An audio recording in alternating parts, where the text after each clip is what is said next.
એમાં એની વાણી લખેલી છે जन्म से आखर लगा અને જન્મ સે આખર લગ એ પરમધામ થી સીધા આપણે અહીંયા આવ્યા કાલના એના પ્રમાણમાં ત્યાંથી ફરી પાછા પરમધામ જઈશું ત્યાં સુધીનો जोलो मोमिना पहुंचे धाम બ્રહ્મ સૃષ્ટિ આપણે સખ્યો પરમધામ પાછા પરમધામ એટલે કે આપણા મૂળ ઘેર પાછા જઈશું सो सारी हकीकत इनमें બધી હકીકત ક્યાં છે ઇનમે એટલે કે કુરાન ની અંદર પણ લખેલી છે सब पूरे मनोरथ काम અને એ સાંભળવાથી બધાના મનના મનોરથો પૂર્ણ થઈ જશે 120 बरस लो અને 120 વર્ષની વાત કરી છે करी दज्जाल सो जोरा દજ્જાલની સાથે એમણે 120 વર્ષ સુધી લડાઈ કરી એટલે કે યુદ્ધ કર્યું શાનું યુદ્ધ કર્યું ધર્મનું યુદ્ધ કર્યું यहाँ लो इनसे लड़ा અને અહીંયા સુધી એમની સાથે લડાઈ કરી છે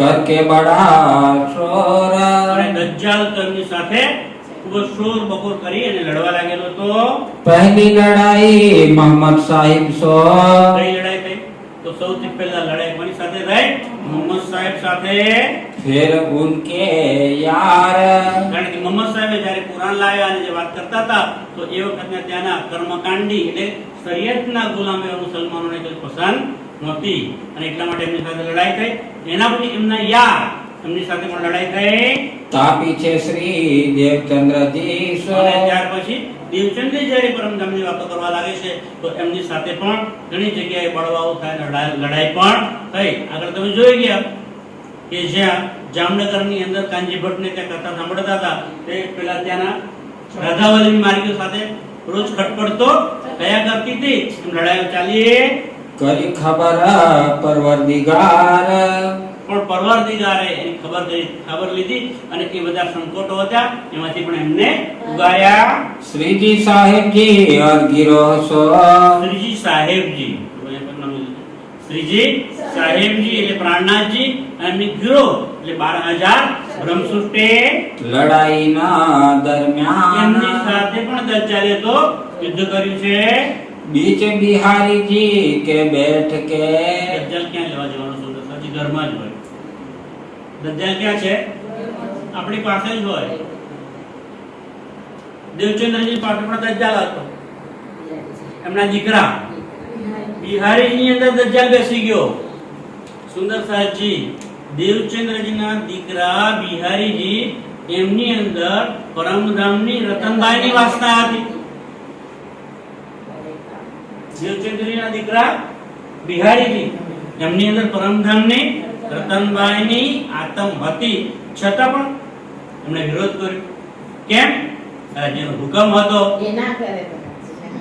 એમનો રાજ્યનો જ હુકમ હતો કારણ કે જો એ વિરોધ ના કરતા તો મેરાઠ ઠાકુરને જેલમાં જવું અને જો મેરાઠ ઠાકુર જેલમાં ના જાય તો એમને પરમાત્માના દર્શન પણ ત્યાં ના થાત પોતાની ઓળખાણ ના થાત અને એમની વાણીનું ઉતરણ ના થાત પણ કુરાનની અંદર લખેલું છે કે એ હફસાની જેલની અંદર મિશ્રીની ઈંટો પડશે મિશ્રી એટલે સાકર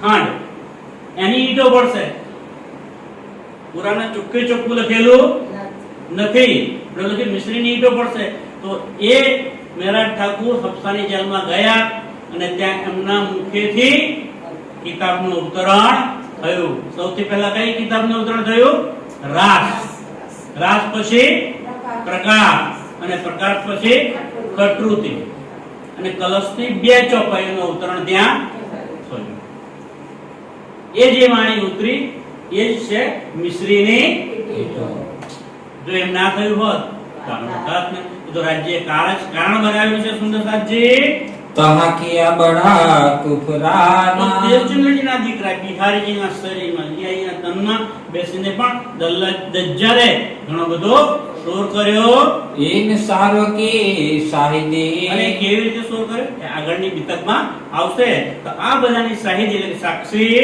लिखी अल्लाह कलाम લીખી અલ્લાહ કલામ કુરાનની અંદર લખેલું છે सो मोमिना बितक अपनी હવે મોમિન જે સુંદર સાથ છે એ આ પોતાની જ બીતક છે એમ માનીને आगे खोले खलक કોની आम આગળ બોલી દેશે આમ ખલક દુનિયા આખીની આગળ આ વાતો રજૂ કરશે. વિરુદ્ધ સારી વિશ્વ કા આખી દુનિયાનો જે વિરોધ છે ભાગવત ઇન ભાગવત ઇન વિતક. આ વિતક સાહેબ છે એ આખી દુનિયાના જે ધર્મગ્રંથોની અંદર વાતો લખેલી છે અને એકબીજાની સાથે જે લડાઈ ઝઘડા ચાલ્યા કરે છે, વિરોધો થયા કરે છે, એ વિરોધને કોણ ભાગવાનું કામ કરશે? આ વિતક સાહેબ. सबको पहचाना होवही આનો સારી રીતે અભ્યાસ મનન અને મંથન કરશે તો બધાને એ પૂર્ણ બ્રહ્મ પરમાત્મા એક છે, કોણ છે, ક્યાં રહે છે અને કઈ લીલા કરે છે એની પહેચાન થઈ જશે. पहुँचे कदमो हक અને જ્યારે પહેચાન થઈ જશે તો એમની આત્મા ક્યાં પહોંચી જશે? પહોંચે કદમો હક, એટલે કે રાજ્યના ચરણોમાં એ આત્મા પહોંચી જશે. सेवे सब मोमिन को એ બધા જ જે મોમિન છે એની સેવા કરશે. કારણ કે મોમિનો કેવા છે? પરમધામથી એમનું આગમન થયેલું છે તો બધા એની સેવા કરશે. पहचान के निस्बत કેવી પહેચાન? નિસ્બત. એ પરમધામની નિસ્બત જાણીને भूल माने अपनी પોતે જ ભૂલો કરશે, કબૂલ કરી લેશે. बखत हुआ કારણ કે આ क्यामत સમય આવી જશે, હવે કયામતનો આખીરનો સમય આવી જશે.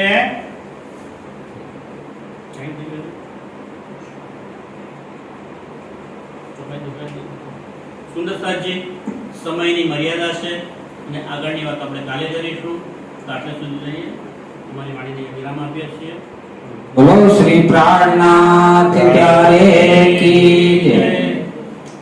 सेवे सब मोमिन को सेवे सब मोमिन को पहचान के निस्बत पहचान के निस्बत भूल माने अपनी भूल माने अपनी बखत हुआ क्यामत बखत हुआ कयामत बखत हुआ कयामत।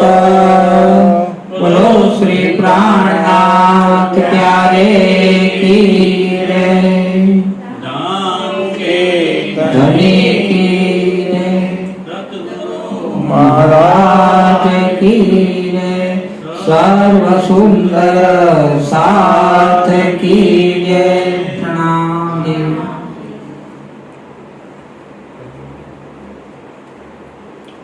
पियाजी दोनों तैसी कीजियो में अर्ज करूं मेरे पीरू जी। हम जैसी तुम जिन करो मेरा तलप तलप जाए जीव जी। जीवना तो जी में नहीं क्यों मीठे दिल की प्यास जी। तुम बिना मैं किसको कहूँ पिया तुम हो मेरी आस जी। आस पियानी तो करूँ पिया जो कोई दूसरा हो जी।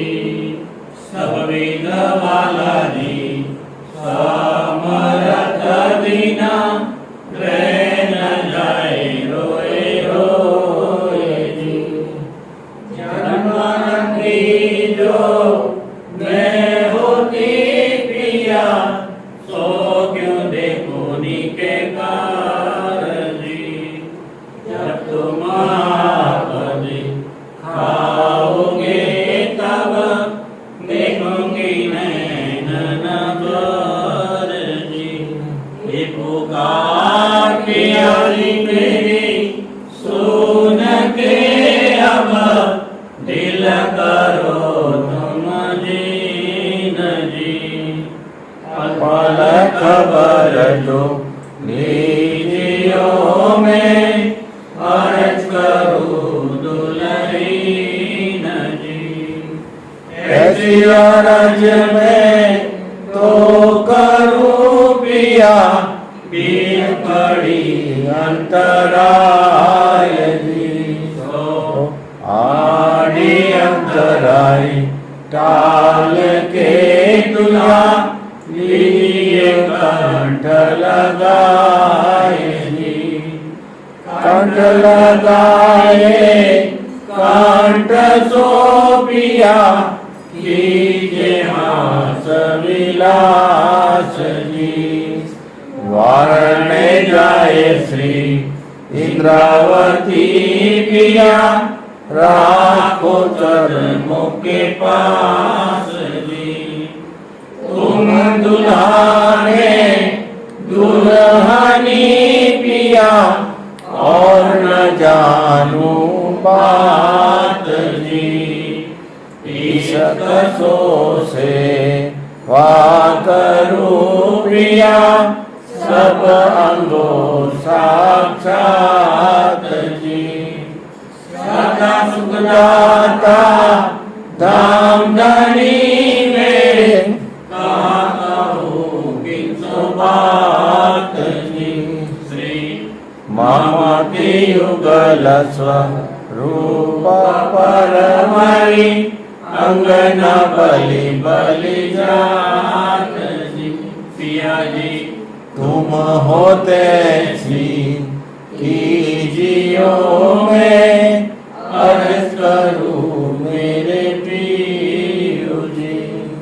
बोलो श्री प्राणनाथ करे कीजिए राम के धनी कीजिए सतगुरु महाराज कीजिए सर्व सुंदर साथ कीजिए।